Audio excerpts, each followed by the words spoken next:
so we can get started. So hello and everyone, and thank you so much for joining us today. My name is Amber Schultz. I serve as the Wildlife Education Program Manager with the Fish and Wildlife Education Division at Nebraska Game and Parks. And just admitting more people. We have lots of people today. It's very exciting. This webinar is part of a Nebraska Game and Parks Lunch and Learn Professional Development webinar series about science and education topics put on by the Fish and Wildlife Education Division. But given the importance of this topic in this particular webinar, we've partnered with Nebraska Alliance for Conservation and Environmental Education to open it up to the public, really thinking about anyone out there who's interested in this subject, but really those formal or non-formal science education and communicators out there. A few logistics before I introduce our guest speaker. This webinar will be recorded and will be found on Nebraska Game and Parks webinar series on our YouTube after this event. So if you are registered for this event, you'll be sent a link to this soon after we're done today. If you have any questions during the presentation, which I'm sure a lot of you will have, I know I'll have lots, please feel free to drop them in the chat. I'll definitely be monitoring them during the presentation. And Dr. Harwood might pause a few moments in between his presentation to address them, but we'll certainly get to them at the end of the webinar. So that being said, I'm absolutely thrilled to introduce our speaker today, Dr. David Harwood. He serves at the University of Nebraska-Lincoln as a professor, a geologist, and a climate scientist. And he's worked many years in Antarctica, leading a small tent-based field teams and large international drilling projects. He teaches students at the University of Nebraska-Lincoln about many topics that he'll be diving into today in the webinar. I've had the pleasure of meeting and working with Dr. Harwood in the past on education and science communication efforts, and I've always been really impressed with not only the passion he has for the science, but really his talent and his skill at translating complex scientific topics into relatable and understandable terms for both students and the public. So when I was thinking about this subject and making this the topic of this webinar, he's honestly one of the first people I thought of to ask to be a guest speaker for this important topic. So climate change can be a difficult concept to understand and to discuss. However, the Earth's rising temperatures have and will continue to have an impact on us all, even right here in Nebraska. During this webinar, Dr. Harwood is going to walk us through the science behind climate change and why he believes empowering people with knowledge and demystifying climate change myths is a key step in tackling the changes ahead. So thank you so much, Dr. Harwood, for joining us today. I'm going to stop my sharing, hand it over to you. That's great. Thanks for that, Amber, for those nice comments. I appreciate them very much. Oops. Hopefully you guys can see my screen now. Yeah. Yep. Great. Perfect. Yeah. Tuck that away up there. Great. So thanks for that invitation. I'm really happy to be here to chat with all of you and to share some perspectives about climate change. In Game and Parks, you guys interact with the public a lot. It's really important to have a solid and firm understanding of climate change so that you can communicate freely and fix misconceptions that may be out there in the public. And for those of you who might be associated with exhibits or things like that as well, to communicate in a very positive way, productive way on this issue, which for whatever reason has become a little bit polarized. And it's just a reflection, I think, of some of the science literacy, that we need to really work on improving. So I view that us as communicators, we're all kind of in this together to make some impacts on how the public perceives these things, and particularly how youth engage in a lot of this stuff as well, because they are, of course, our future. Yeah, and Amber, I'm just thinking maybe if you could no, sorry, forget I said anything. Yeah, so what I want to talk about here is this kind of concept of hot and cold, and that's going to be kind of a running theme that we'll have, because there are certainly natural changes in our world from the times when big ice sheets were covering Illinois, Iowa, Wisconsin, Minnesota, not so long ago, just 20,000 years ago, to where we are today. And I often, when I'm talking to people, they'll say, but climate's always changing. And yeah, it is. It's changing in big ways, indeed, where ice sheets can come and go and grow, and droughts. The Earth does have these cycles. What I want to communicate with you today is some of the understanding behind why, what we know about those climate changes, what drives it, give a baseline for what we understand from climate science, chiefly from ice cores in these records, because those then serve as a means of us understanding what is natural, and are we still realm, or are we somehow outside of that, and things are happening in a more rapid and more accelerated rate. So this concept of hot and cold, we're going to come back to here a little bit. And this scene that you see here is some of the artwork that came from an Antarctic drilling program that I was leading called Andrill, in trying to understand why does Antarctica look like this over here on the left, and hopefully you guys can see my cursor, and over then here on the right, why is it warm? Because the same place has sometimes had these shifts naturally before humans were actually involved in some of this. And why this is really important, it really comes to bear on the Intergovernmental Panel on Climate Change's recent report. It was their 5th assessment, I think, that came out. They've had, every 3 or 4 years, they produce a new assessment of all the literature that's out there, all the understanding we've had. And with all the iterations of their reporting to policymakers, to the public, to the United Nations and World Meteorological Organization, things have just been getting more and more dire. And, they've been very conservative. They're not alarmist. They're not out there trying to, scare people, but they are being accurate in the information they're presenting, and wanting to be sure that the information that is presented has been verified by more than one source. But the results that an output that the IPCC put out recently was, maybe a bit of a red flag to many of us, but we can clearly see that as well. Seattle, the roasting, last summer or so, and that seems like such a long time ago with all the other events that are going on in our world. But those were unprecedented warm times. Global fires, it's just all around the world. Irregular weather, increased frequency, hurricanes, frequency and intensity are all some things. So this is much more on people's mind than it maybe has been in the past. So thanks for that good introduction there, Amber. But I carry all of these different titles. I'm chiefly a geologist. I'm a micropaleontologist. I'm a professor. I focus on climate research. I'm a father and a grandfather, so I very much care about where we leave the planet for them.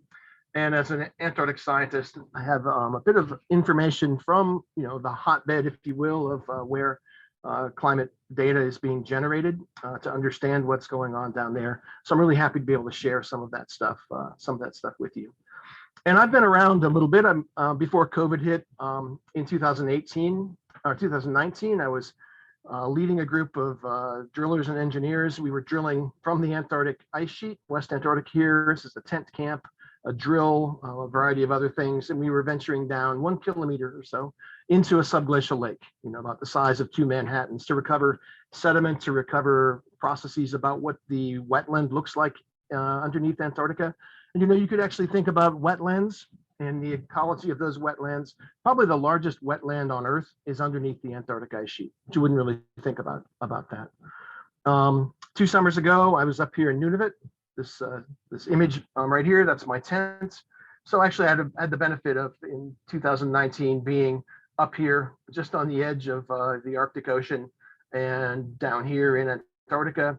And then the season before that, I was on this drilling ship in the Ross Sea, and we were drilling into the seafloor to get a history of climate change, ice sheet change underneath Antarctica. And for the last decades, I've been working with and leading a project here called Andrill, drilling into the seafloor around Antarctica to get archives of climate history, to bring up sediment cores that actually tell part of the story of how ice sheets behave. And those records of getting sediment cores or ice cores, we're going to focus on a lot in this lecture here today. These help us to go back through time, from today at the surface and going back through the Pliocene warm period, the mid-Miocene climate optimum, 15 million years ago, 4 million years ago. And the ice core record goes back maybe 800,000 years to date.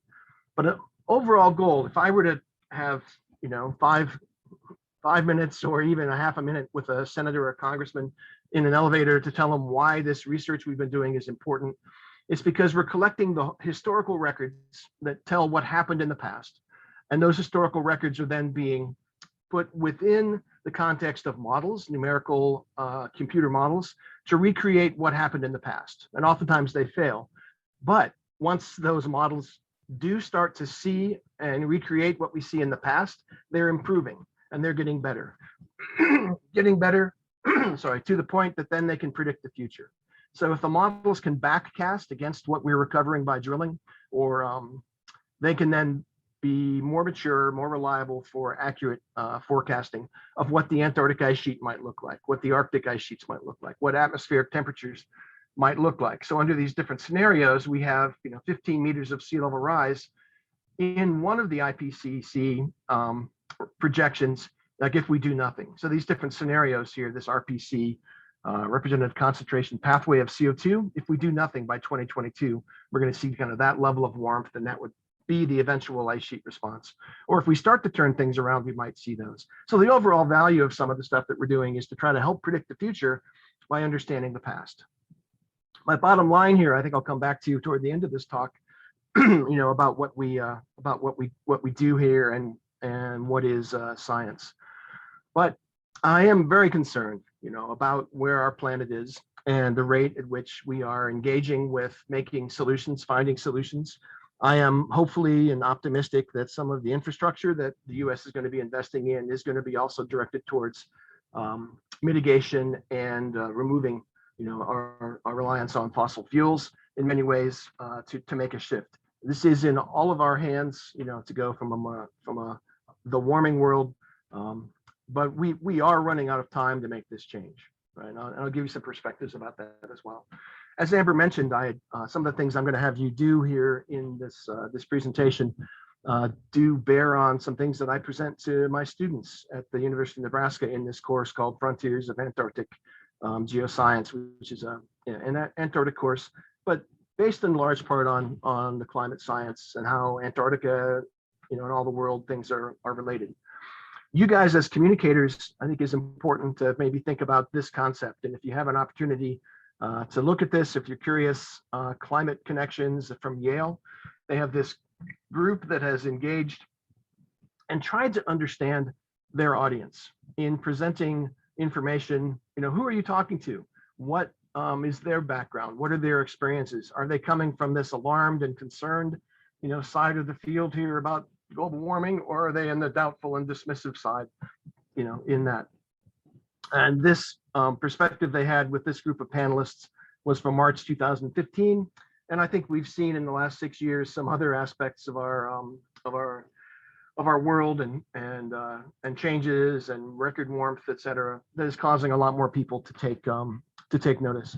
When I started teaching that Antarctic class in 2009, I used to have the goal of convincing people that it was real. Now, when I ask the students at the start, do you want me to convince you that this is real, or do you want me just to give you really good information? And they say, yeah, don't convince us. We already know. Give us the information we need. So that's kind of what I'd like to share with you today, or some of those things and the progress and progression that I lead them through. I could tell them stuff, but I would rather they work with data sets. So I'm going to have you guys hopefully work through some data sets and see how this goes. I don't have a whole lot of time to work through many of these things where you are doing it, but you can kind of get a sense of how I approach it. Of course, by just numerical empirical measurements, we can clearly see the temperature on the Earth has risen, right, over this time frame. We can see that carbon dioxide, on almost a similar pattern here, has also risen in a similar level. And the baseline where they're drawing between blue here and red is basically just the average of temperature from 1880 up to present day. So we can clearly see these trends are real. And if you even look at this over the course of several decades, each column here is a decade, 1861, 62, 63, Civil War time. And we get up through here, we can see that there is this progression here of global increase in temperature. And the data are not something you need to believe in. These data are measured, right? This is from within our instrumental record. So if you understand that temperature is an accurate measure of the atmosphere, it's kind of hard to argue that. It's nothing about belief really in this. We can also kind of look at things and break them out. Some people confuse weather and climate. So a contrast here between weather and climate would be, the time scale, hours, days, months. In climate, we're maybe getting into decades, centuries, 10,000 years or so. This is on the temporal scale up here.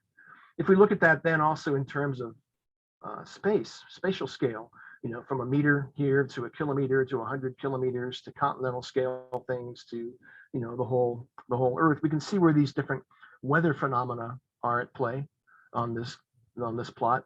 Or we can also see then, where global warming and more larger natural climate cycles might also fall within this realm. But we can also look at this, and I think it's really important to connect with the public when you're talking with them, to understand things that they think about, what their experiences are. And if you're, explaining some things to them, pull in what their awareness is, and try to customize that into some things that you are talking about, and maybe carry the conversation into one other direction. But thinking again about hot and cold and your personal experiences, do you have some?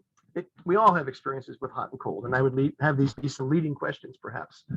In our personal world, we see it every day, right? We see day and night, right? And that's because of a physical process of the Earth rotating, right? Day and night just depends on where we are on the Earth, whether we're pointing to the sun or not.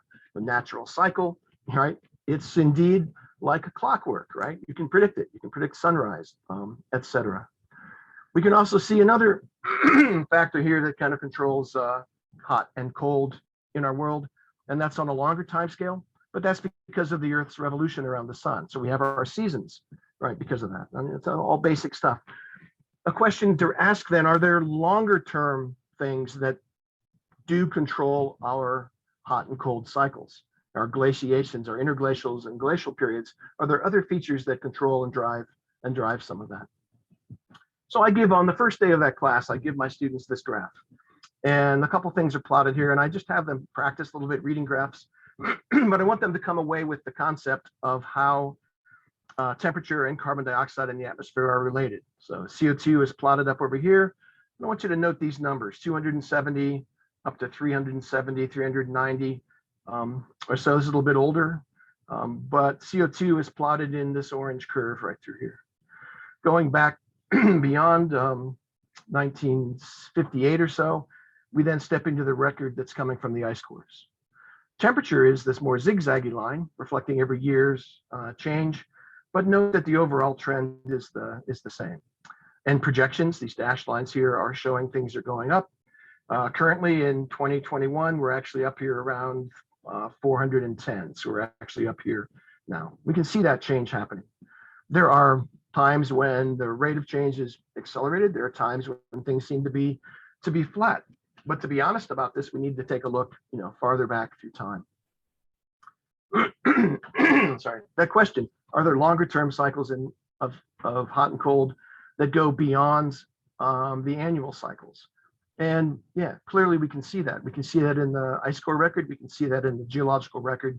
We can see it in sediments left around in lakes in various parts here. The pollen record in lakes, et cetera, tells us what the vegetation was doing in areas that weren't impacted by the ice sheet. But 20,000 years ago, 21,000 years ago, this was the peak glaciation of the Northern Hemisphere, right? Ice covering Siberia, Scandinavia, Greenland. This ice sheet is still with us. The Laurentide ice sheet covered this. So what drives these ice sheets to come and go? What changed in the atmosphere? Is it random? Pattern of ice growth? Is it repeated? Is there any pattern for those things? Those are some questions in that. And an important piece to understand this as well is how are other parts of the Earth's system related? So here we see the Gulf of Mexico and southeastern United States. When these ice sheets were present here, when this much water and snow was on land, sea level had dropped, right? Because that water is eventually coming from evaporation out of the ocean. And the coastline and shoreline of North America was what I'm tracing down right here, this contrast between blue and kind of beige through there. So that was the edge of the sea, at that time. Today, of course, we recognize our landscape. But if we were to melt all of the ice on the planet, what you see here between kind of yellow and green would be what the coastline would look like. The sea would come way up the Mississippi embayment through here. So there have been natural changes as well. From times when the ice sheets were present, things were colder. This was the shoreline to where we are today. So our current geography is actually pretty much in flux based on some of these connections of ice sheet growth and change. The Antarctic ice sheet plays a pretty big role in that. The size of the Antarctic ice sheet is presently a bit smaller than the total ice mass of the Northern Hemisphere through here. Almost twice as much ice was on the planet than is in Antarctica today, just 20,000 years ago. The concerns, of course, for sea level rise is how stable is the West Antarctic ice sheet? How stable is the East Antarctic ice sheet, this larger ice sheet? There's about 4 to 5 meters, 15 feet of ice equivalent, of sea level equivalent in the West Antarctic ice sheet. There's about 55 or so in the East Antarctic ice sheet, right? If all that ice were to melt, sea level would go up substantially. And we can kind of see these two different ice sheets have a different character to them. The West Antarctic ice sheet is lower, and because it's lower, just trace an elevation line across here, you can see it's a lot lower. It's also warmer. The ice here is warmer than the ice here because snow that fell on the top of the East Antarctic ice sheet is a lot colder. The West Antarctic ice sheet is also vulnerable to ocean heat, right? Because warm oceans can make their way up under here. You can see the Ross ice shelf here. This floating ice mass is in contact with the ocean. So the ocean plays a pretty big role in potential collapse of the West Antarctic ice sheet. I want to take a step away from talking about ice sheets and just talk about the atmosphere, because the fundamental thing that has been driving our natural climate cycles and will drive our future warming is the amount of carbon dioxide in the atmosphere. Other greenhouse gases in there as well, methane and some others play a role. But this perspective about the atmosphere is really important. I mean, the atmosphere is relatively thin. If you were to take the Earth and reduce it down to the size of a basketball, the atmosphere would envelop the basketball-sized Earth about the thickness of a sheet of paper, maybe even saran wrap. We can clearly see the different layers in the atmosphere here in this, I think it's space station image. The troposphere is down here, stratosphere up through here, where all this mass is. And the amount of CO2 that's in our atmosphere plays an important role in driving climate cycles, and that's through the greenhouse effect. A lot of people think that the amount of carbon dioxide and other gases in the atmosphere, that is warming by the sun's radiation, and that heat stays in the Earth. And they're missing a step to do that. It's actually sunlight makes its way through all the greenhouse gases, and it hits the Earth. The sunlight warms the Earth, and then it's heat given off by the sunlit warmed Earth that then is given off as long-term radiation or heat. And it's the heat that's reflected or coming from the Earth's surface that can't make it out. So shortwave radiation or light hits the Earth, warms it. Long wave radiation comes out and it gets trapped here in the atmosphere. It's kind of the same as light comes in through your car windshield, right? If your windows are rolled up, that light comes in, warms up your dashboard, warms up your seats. The heat that's generated by the light warms up the air inside here, and because you've got your windows are up, that heat can't get out. So it's very similar, and it's really comes down to just basic physics of the shape and character of these molecules: carbon dioxide, methane, nitrous oxide, water vapor.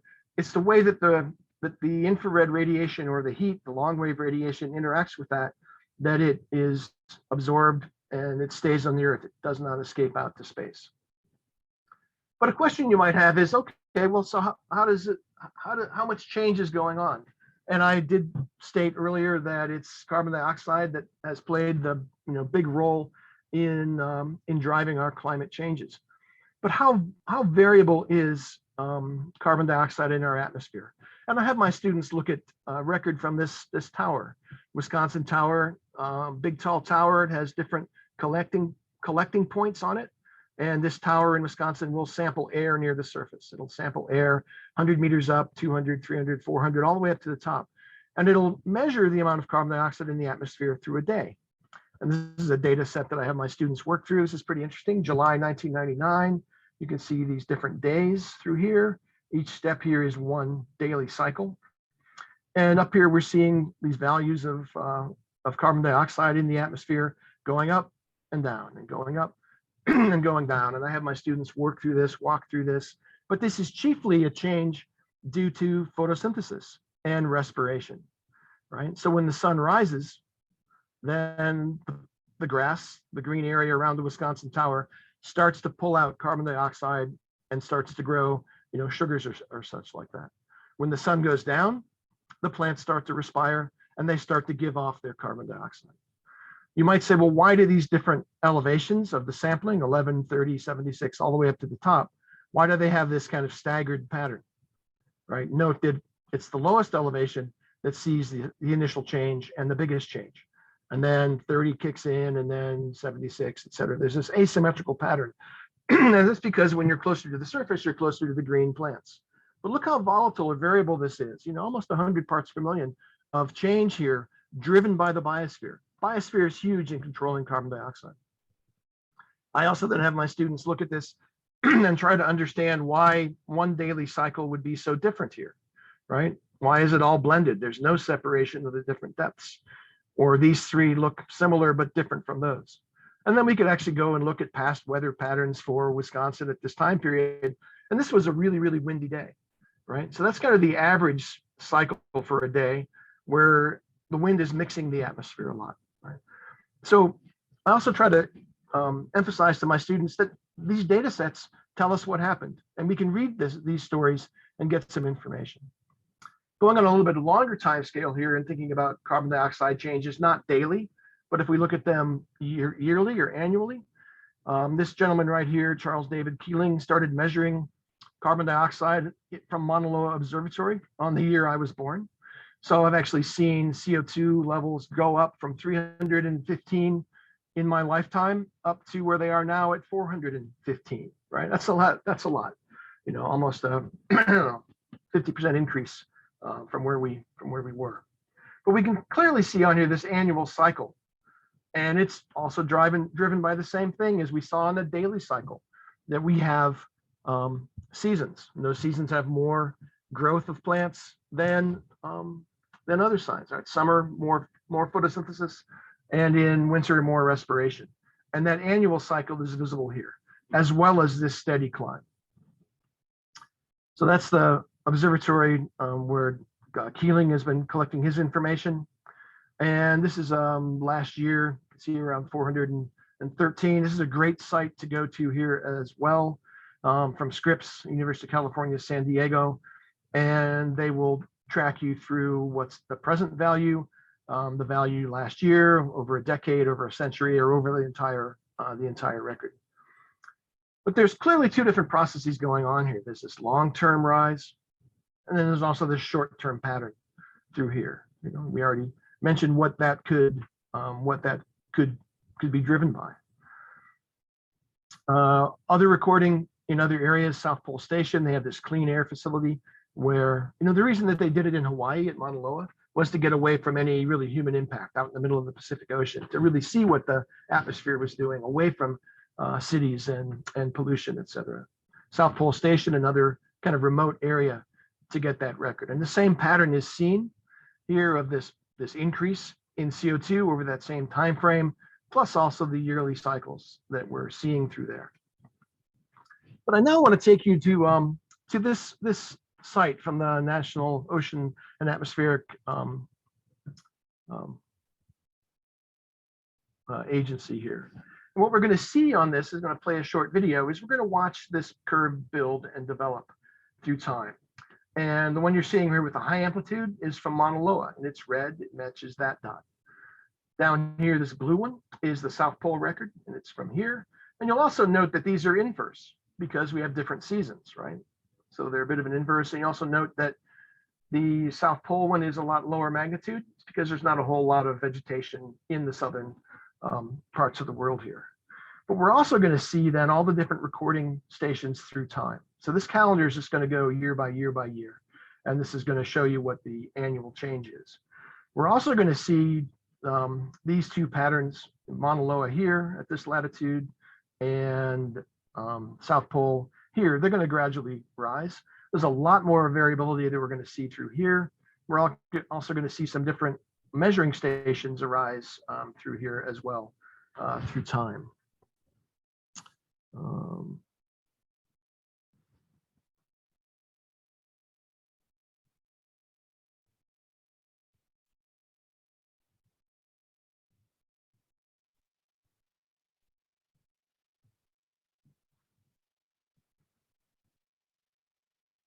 So you're going to see more stations appear.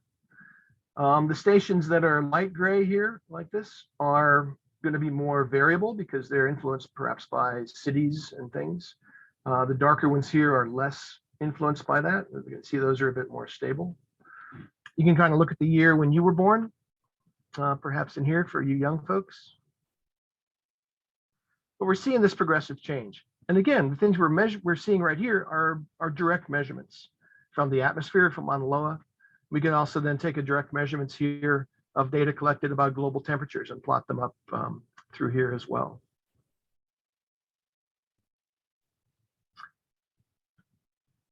So they call this the NOAA pump handle because it looks like the northern latitudes are driving the South Pole record to go up. But we can see things are going up and up and up.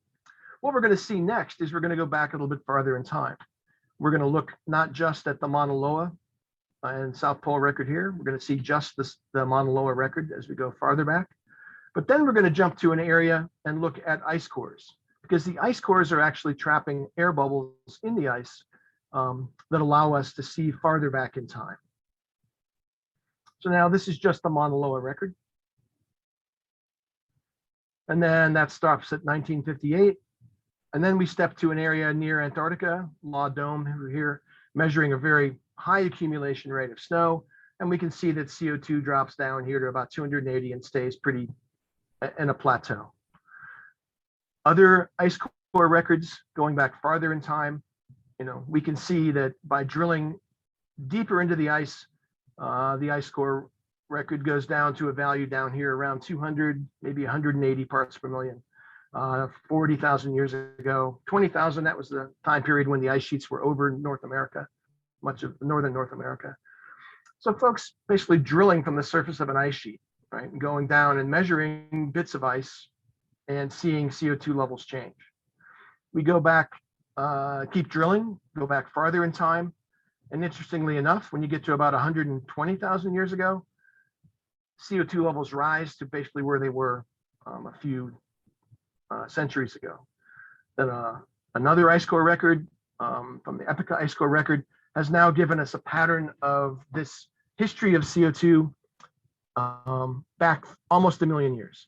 And we can clearly see, right, you guys can interpret this, I would have my students interpret this, that there are some repeated steps, right? Everything I'm pointing to up here would be the interglacial periods, the warm periods when CO2 was between 250 parts per million or 300, right? But in between those, we have these these periods of low CO2, right? And this natural cycle. So one thing also to take away from this is that everything is kind of within this realm, between 180 to 280 over the last 1 million years. That's what's happened to carbon dioxide. It's been pretty really stable. Quick question, go ahead. Dr. Harwood. Yeah. Is there, I'm noticing a pattern there, but is there actually a pattern of that change over time like that? Like a time period that every however many years it goes up and down? Yeah, it is. It's about 100 to 120,000 years. But there actually are some other cycles in here as well. And I'm going to get to that in a second about what's driving that, because that's a question that I ask my students to try to think about and figure out. Why would there be kind of this regular 100,000 year cyclicity, right? Why would you see that step in today? That's one. Then the other question I have for them is, why does it seem to stay within this realm right through here? Why don't we go outside that? And I'll show you a figure later that, everything stays within this box, and that good expression that we are now up here as we saw that develop. So we're no longer within the natural realm of variability, right? We're outside of the box right now. And what the future holds is a bit of an uncertainty. We can't really rely on the last million years of a record to tell us what might happen in the future, because we're not in that realm of that world anymore. And these are global data sets coming from a lot of different folks.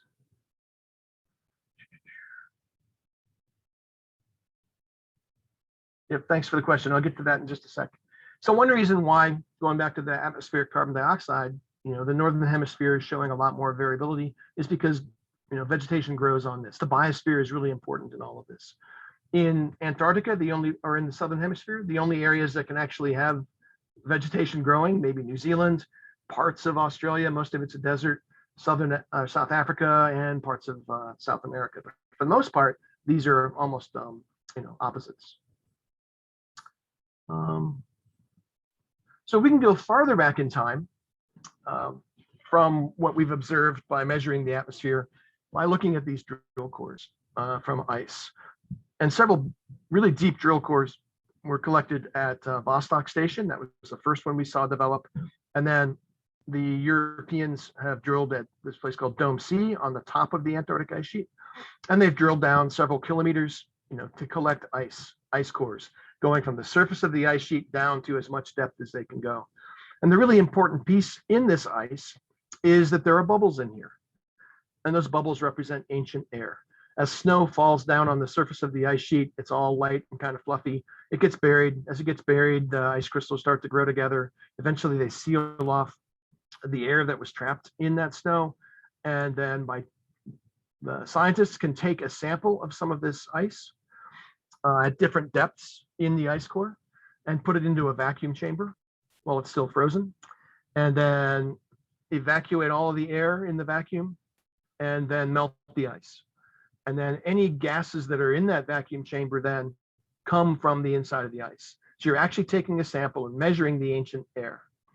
Another valuable thing of the ice is that it's made of H2O, hydrogen and oxygen. And hydrogen and oxygen atoms can have different masses or isotopes. You have oxygen 16, oxygen 18, different masses. You have hydrogen and deuterium, 1 and 2 for mass for those.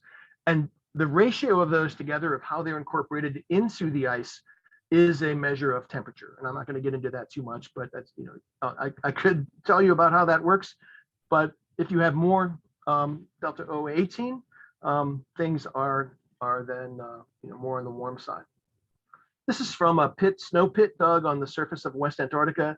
What I'm tracing right now, about half of this image would be reflecting 1 year of snow accumulation. And then in the bottom of the ice sheet, that would get collected down into, perhaps 10 centimeters or less. Right? As that compaction goes, you get more compact, and then it's bubbles that get trapped in the ice down here. At the Vostok Station,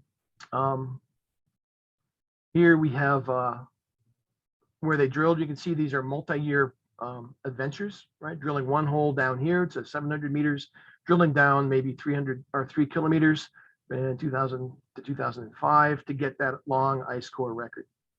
Right.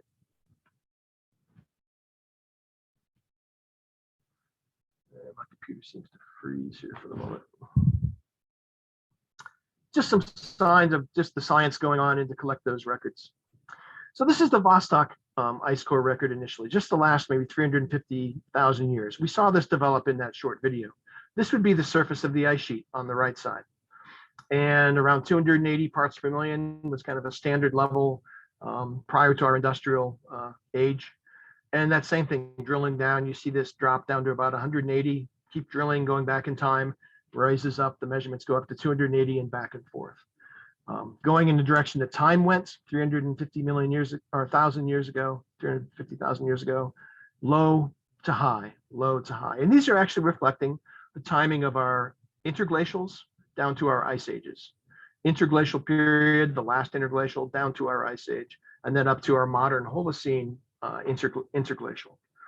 And interestingly enough, because of then the temperatures that we can be measured from the isotopes of oxygen and hydrogen, the pattern of temperature recorded from the ice in those different levels going back through time as well is the same pattern.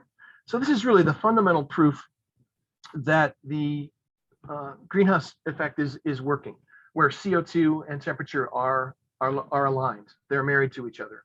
Plot these on top of each other, and they're basically the same trend. And one is causing the other, and the other is causing this, right? They are mutually controlling each other by a series of feedbacks. So again, temperature and CO2. Right now, we've already seen it, that CO2 is way off the chart right here. Temperature has not risen that same amount. But if you accept this relationship between temperature and CO2, it's going to, right? So basically we're up here at 415. The reason that temperature has not caught up with CO2 is because we still have cold oceans, we still have ice on the poles. That's going to buy us some time, but not very much. So again, we have been inside this box, this rectangle that's shown here for the last 800,000 years, and now we're outside of that. So when people say things are always changing, temperature is always changing, yeah, within some range, and we can see what that looks like. But now we're in this new realm, in this new box that's expanded. And we're talking really here about carbon reservoirs. And a lot of carbon on the Earth is stored in coal, and it's stored in limestone, it's stored in other hydrocarbons. And we have put a lot of that into the atmosphere in a relatively short amount of time. But there is an Earth balance for controlling some of these things. So it's not so much that that the concern is that it's so high. The Earth is going to adapt and adjust. But the problem here is that it's happening so fast.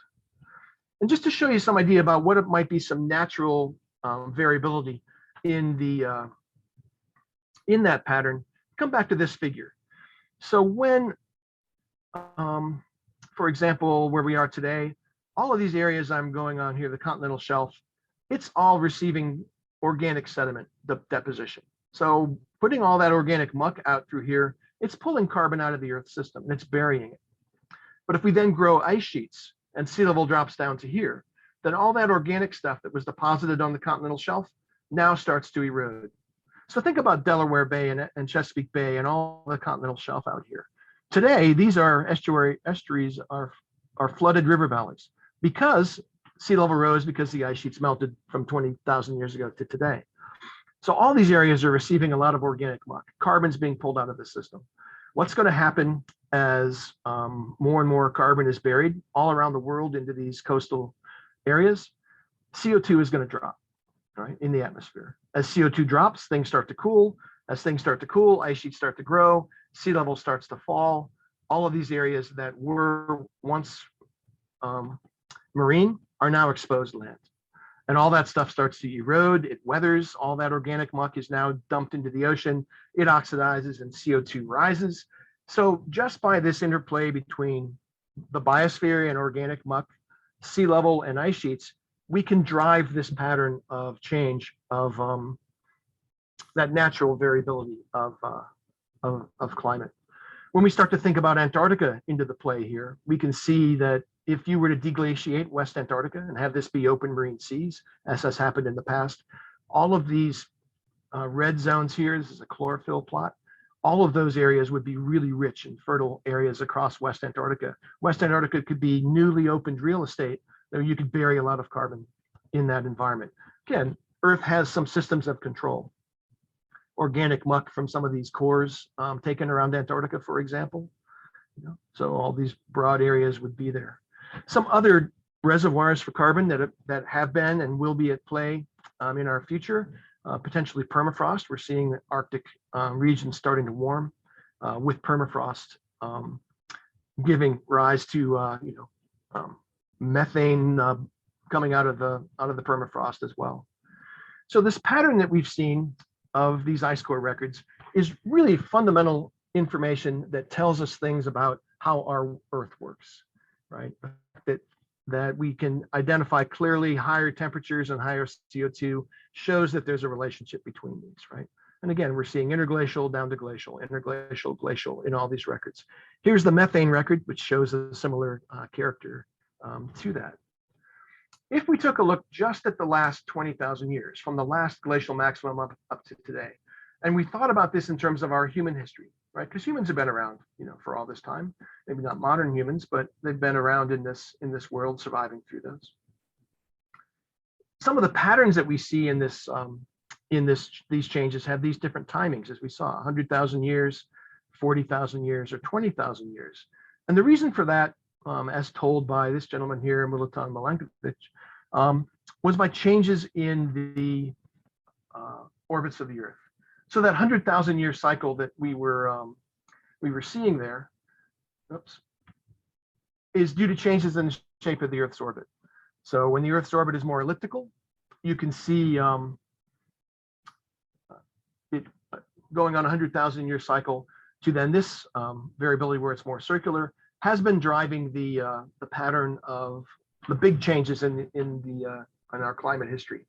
Another factor that plays about every 40,000 years is the obliquity cycle, where the tilt of the Earth's axis varies from this down to this. And if the Earth is more tilted, the polar regions are getting more sunlight during the summer. It's very hard to grow ice sheets, but you can grow ice sheets on the Earth and the polar regions when the tilt is low. So it's actually been a pattern of 100,000 year cycles here, which is eccentricity based, the shape of the Earth's orbit. We can see some of those patterns of 41,000 year obliquity coming in here as well, and here and here. A bit of a play on that. But the question here, and I'm sorry I can't get rid of this thing so easily up here, is this change in the orbital patterns of how far away the Earth is from the sun on various cycles by the shape of the Earth's orbit or the tilt of the Earth's axis, is that enough to drive these ice sheet and glacial interglacial cycles? And the answer is no, but it provides the pulse, it provides the timing. It's actually the biosphere and those processes I mentioned about burying carbon by sea level highs or eroding it when the sea level is low, interaction of the ice sheets with that sea level cycle, that provides the variability to change the atmosphere, to change the greenhouse gases naturally. Okay, and of course, we have now broken that cycle of the natural pace of burial of carbon and CO2 changes, and now we're up here at a very accelerated rate, again at 415. So some of these themes, for today, what's natural, what's not natural? What are the patterns of change that we can see here? How can we interpret some things about the future, by reading the past and these patterns of different size and change? Again, hot and cold, daily, seasonal, 100,000 years based on orbital changes, and then even some longer changes in that as well.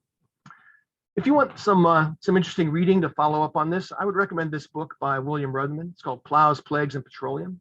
He actually takes a bit of a controversial view early on by looking at all of these different glacial interglacial cycles. And he predicted that from our last interglacial cycle, we should have been going into the next glaciation, right? If we look at this pattern through here, right, what should have happened based on what you see here, we should be stepping into the next glacial period, right? And that's not going to happen because now we are kind of outside of that box. But he presented that we didn't follow that natural cycle because 6,000 to 8,000 years ago, we flooded rice paddies in Asia, cut down a lot of trees in Europe, et cetera. And we stayed on this natural plateau of warmth, right? And then now the Industrial Revolution has stuck us way up here in terms of warmth. But if we look at what that pattern would look like, I mean, we have benefited. Our society, building our society as it is, has benefited from this very long interglacial period called the Holocene, coming from last glacial maximum up to here. And we can trace on this pattern. Those are the glacial interglacial cycles. Here's the Holocene. We can trace the progress of man, right? Getting up to today. This is our history that we can see. By looking at a much longer time scale here in steps of 5 million years and some of the drilling records that we have, we can see where we're headed into the future, right? If we do nothing, we're going to head up to this pattern up through here of CO2.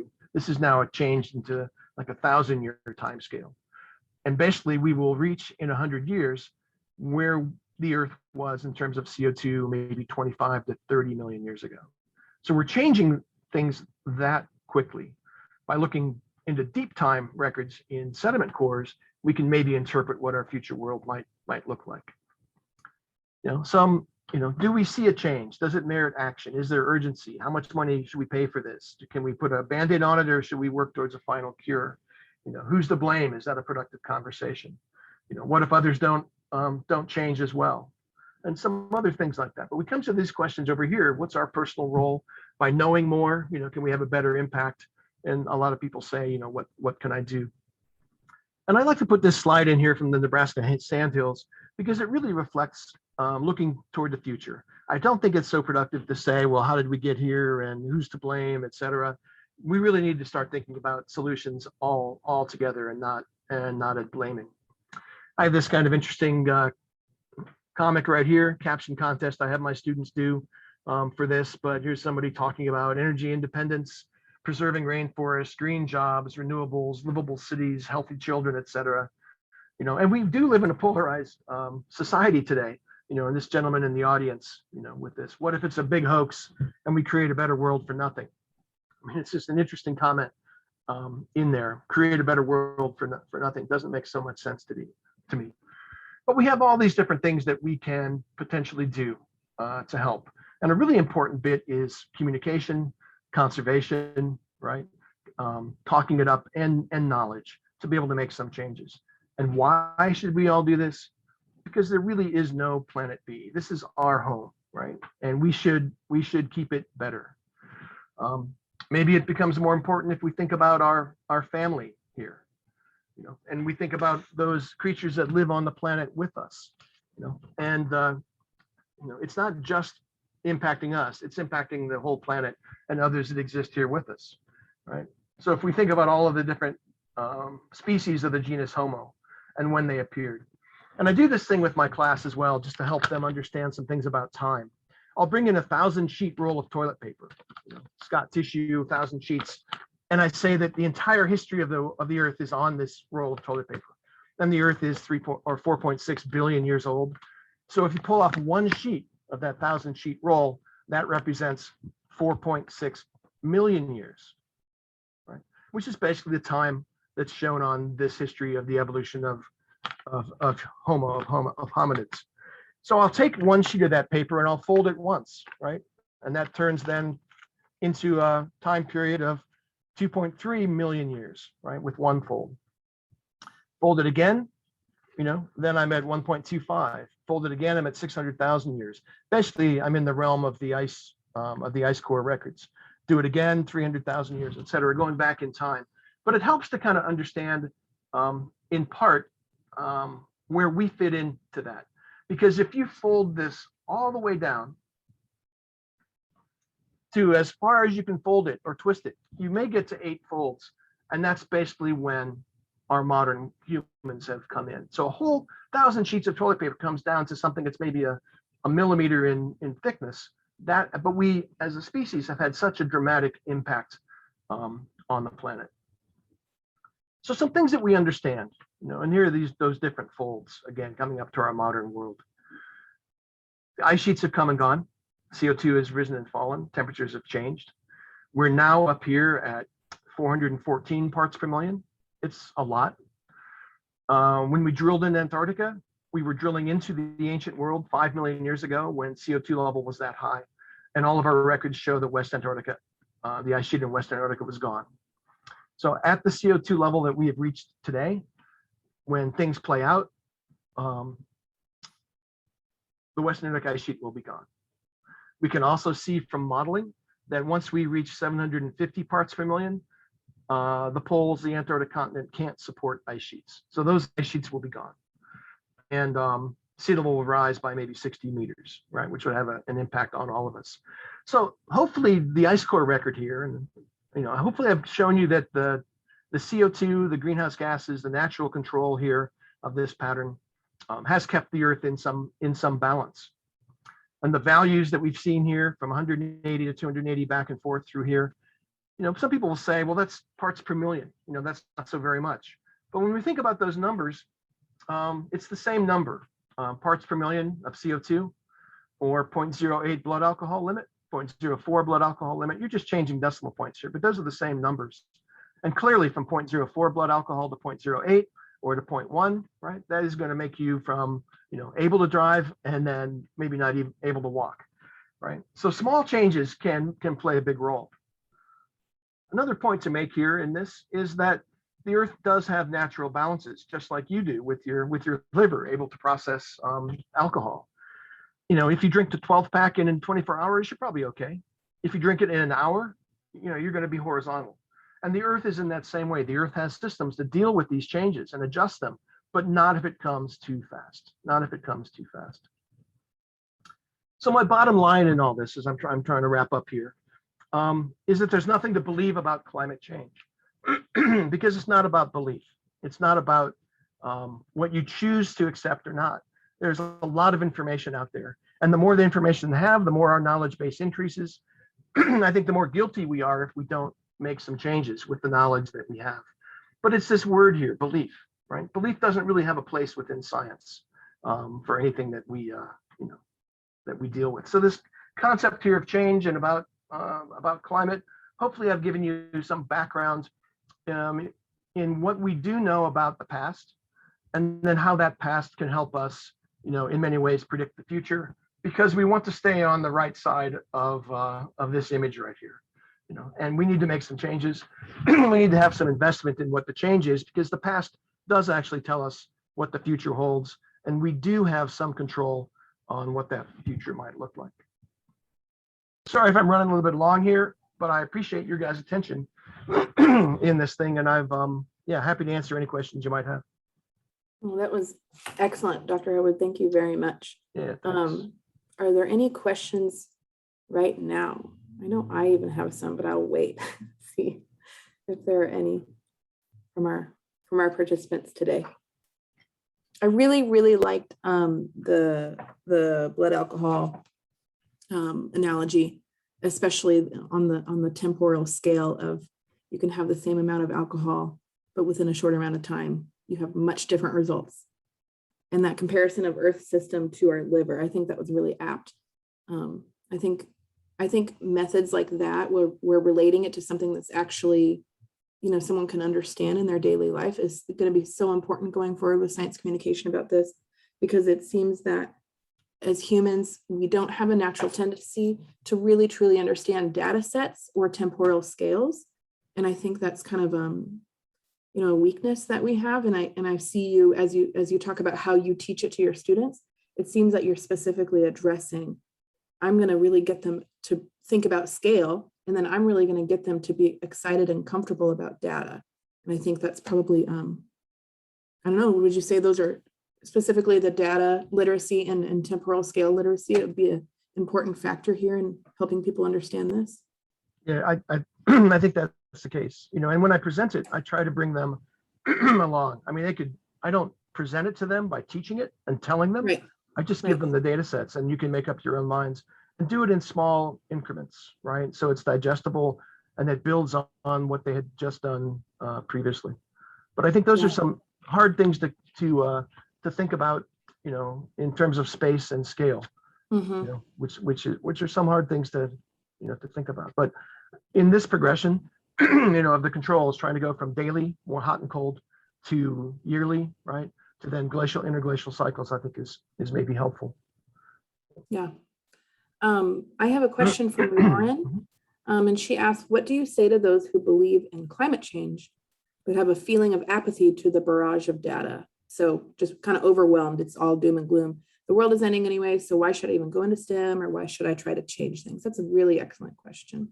Yeah, and it's hard to deal with apathy, but it's like that. If you're on a ship and the ship springs a leak, everybody's got to start bailing.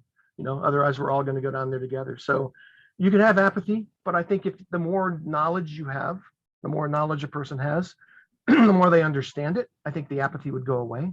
I think apathy is easier to accept if you don't have the knowledge base, which is why I think communicators are so important to get this in there. Apathy is one thing, but then despair is another.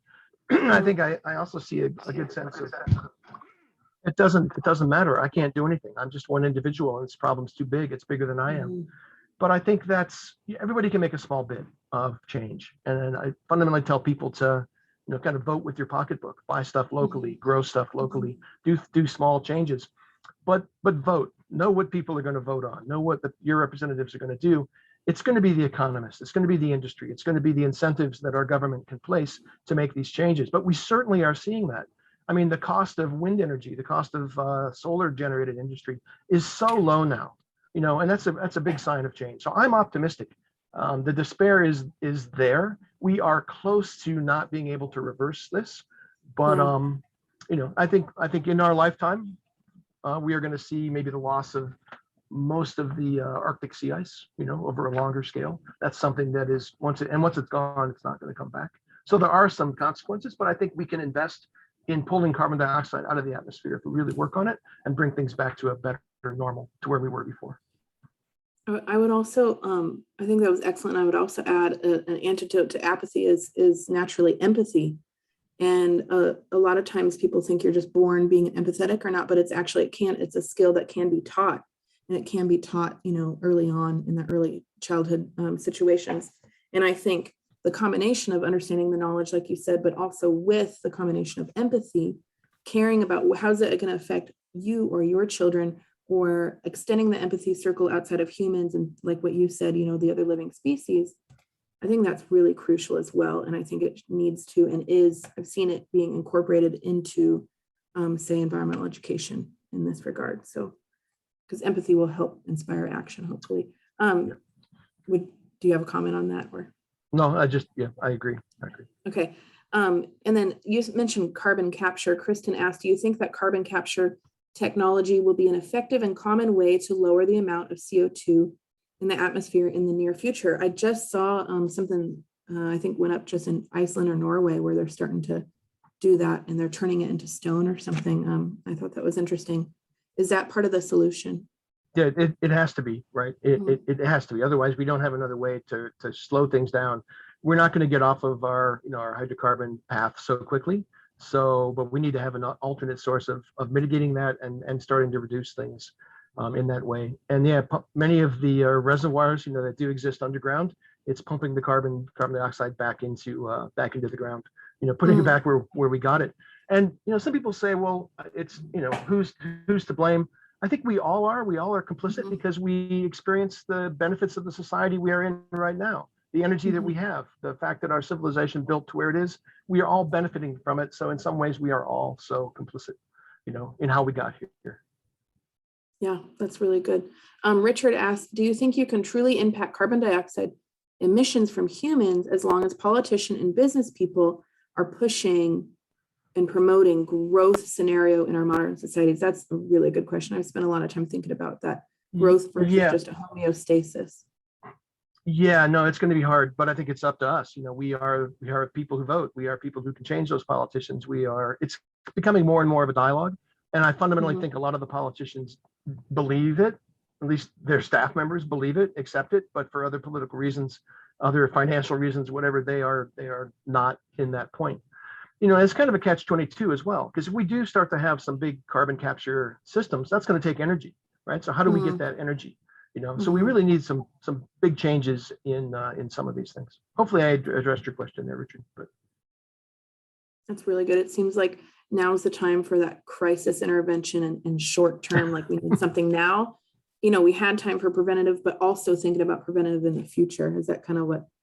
Yeah, that's right. And even, I mentioned that the Arctic Ocean, that it may not, once it unfreezes, it may not freeze again. I mean, simple ways of technology to change things. Just imagine that there are some solar generated pumps that just pump water out of the ocean. And while we still have ice, you just start pumping water out of the ocean and put it on the ice. It's eventually going to freeze and you may reverse some of this. You might buy us some time for some of these things, but it just takes innovation and it takes a commitment and it takes the investment, But knowledge is so important to all of this, which is why I'm happy to be talking with you guys and also to know that you as communicators can hopefully gain some perspectives about this, and hopefully the ice core record, which has really transformed the way we understand our planet, registers with you a little bit to answer that question of, things have always been changing, so why should I be concerned?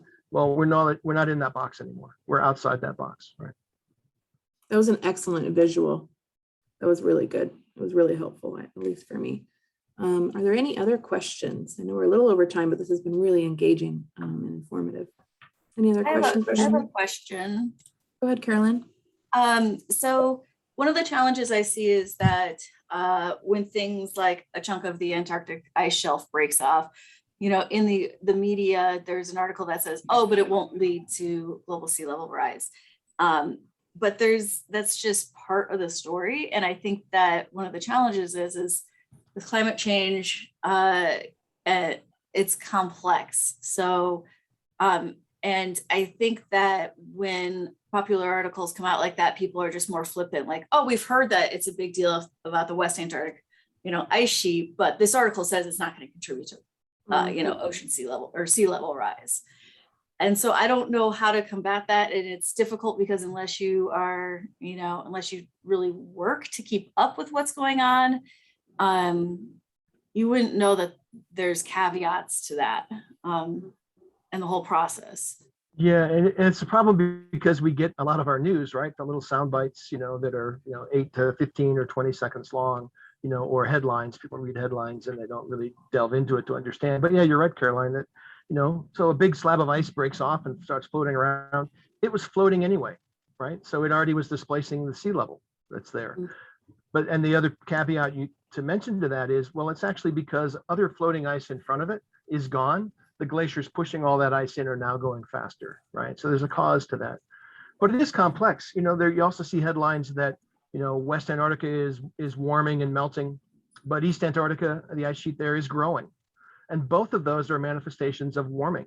So West Antarctica being lower and all that, it's impacted by the temperature, but East Antarctica is growing because there's more snow. There's more snow, there's more moisture in the air because the oceans are warmer. And because it lands on the colder ice sheet, it grows, right? So just even on opposite sides of Antarctica, some places are melting more, some are growing more.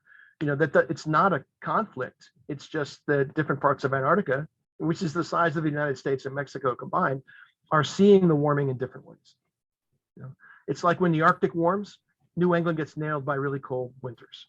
So when you see people say, "Look how cold it is in New England. Look how much snow," how can that be a sign of global warming? That's only happening because the Arctic is a lot warmer. So it's how the Earth system works, and it's not a single point. It's that spatial and temporal component that is really important to understand. Actually, I have a follow-up question to that then, because I noticed in your presentation, but also you just said as well, that you use global warming. And for a while, I've used global climate change because people would say, but it's colder here. And what do you use and what do you find is more acceptable to different That's stakeholders? a good question. Yeah, it is. It's both. Global warming is a element of climate change, but it's not the only element. Some areas are going to cool. Some areas are going to show more weather. By using global warming, it removes from the discussion many other elements of change in terms of increased frequency and increased intensity of all parts of our Earth system. So yeah, thanks for bringing that up. People did talk about global warming for a long time, but then folks said, well, the Earth's going to be impacted by much more than just the warming. But, yeah, go ahead. Oh, sorry. I have a question, a follow-up on that. And I'm wondering, it's all about the language that we use to resonate with our audience or with our students or whatever it might be. And I would even argue right now when we're saying climate change, you do get that, well, it's always changed. We've always had climate and it's always changed. And I'm wondering if you would have any suggestions or thoughts. I've heard some people say we need to start calling it climate crisis. I wonder what kind of language or what kind of how we should talk about it to indicate that we are outside of that box and it's due to the accelerated carbon. I wonder if there's an actual, you're never going to win this, but if there's even a better name for it than climate change, in your opinion or thoughts. Yeah, we are in a crisis for sure, and that's become more and more apparent. So yeah, if we all start talking it in that way, then it becomes much more resident in people's thoughts. It's like unnatural climate change or something like that. Yeah, right. Yeah. Good question, Carolyn. Thank you very much. Are there any other questions? I'm not seeing any, and I will say I will be sending everyone a recording of this. I'll also be emailing everybody with an evaluation to see how you if you enjoyed this presentation today, but also resources. So any resources that I saw Dr. Harwood mentioning that you might find useful or informative later, I'll definitely be including that in the email. So I'll just give you that whole package for this later on. Dr. Harwood, thank you so much. That was excellent. And I can tell by the questions that people were excited. I'm getting comments that they really enjoyed this. It was really helpful and informative. So thanks for the work that you do, not only in the climate change science, but also in the communication, because I think it's incredibly important. Yeah, thanks very much. I appreciate that, and I really welcome the opportunity, to be able to visit with all of you. But I wondered if I could just end this by showing you guys Please. a short video. Leave if you want to, but I think this Go for it. This kind of summarizes this up here a little bit. So. Oh yes, absolutely.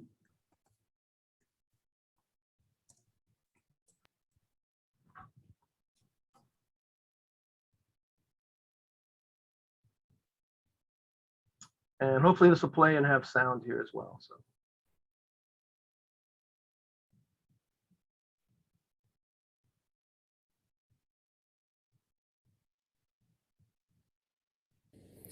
Hi, I'm Nicole sorry about Hockley that. from Sandy Hook Promise. I know this is hard to hear, but it's important. The shooter who murdered my son carried an AR-15 into an elementary school and killed 26. One of the mistakes people make about climate change is saying that the planet is at stake. Is it the last chance to save the planet from climate change? Tens of thousands of activists warning climate change is destroying the Earth. Biggest cause in Hollywood is saving the Earth, climate change and all that. That's not really the right way to think about it. Earth has gone through immense climate changes many, many times before, in some cases leading to mass extinctions. But life persisted.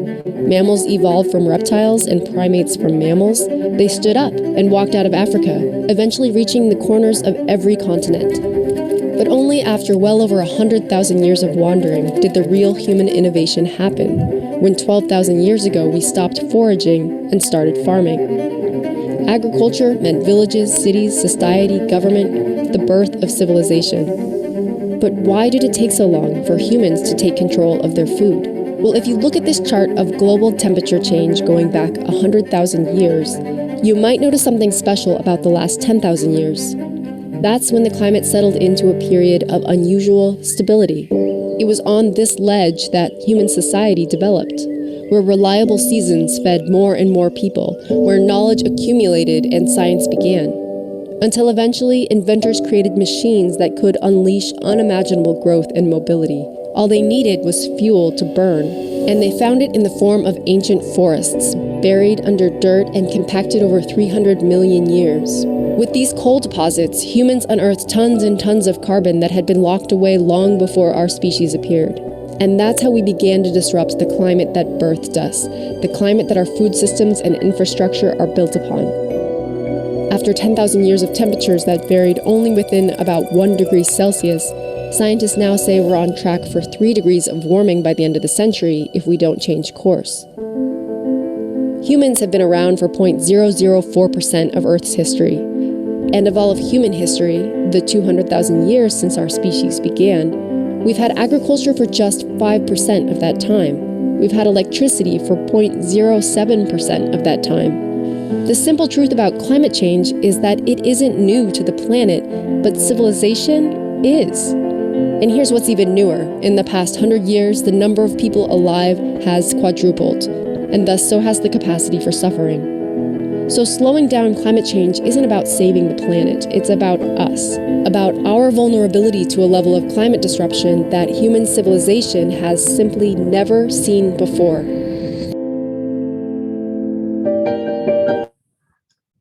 Hopefully you guys can hear that. Yeah. Yep. Really impactful. And the word in there of suffering, our capacity for humans to suffer is enhanced by the things that we're doing. Anyway, I think that wraps up an awful lot. And I often will show that early on and then let my students just think about it. That was excellent. Thank you so much. Thank you everyone for joining us today. Thank you again, Dr. Harwood. My pleasure. We'll see you again, and we'll send out this, we'll send out the recording soon so you can share it within your organization. So thank you. That's great. Thanks, guys. Do great things out there. Okay. Absolutely. You too. Bye.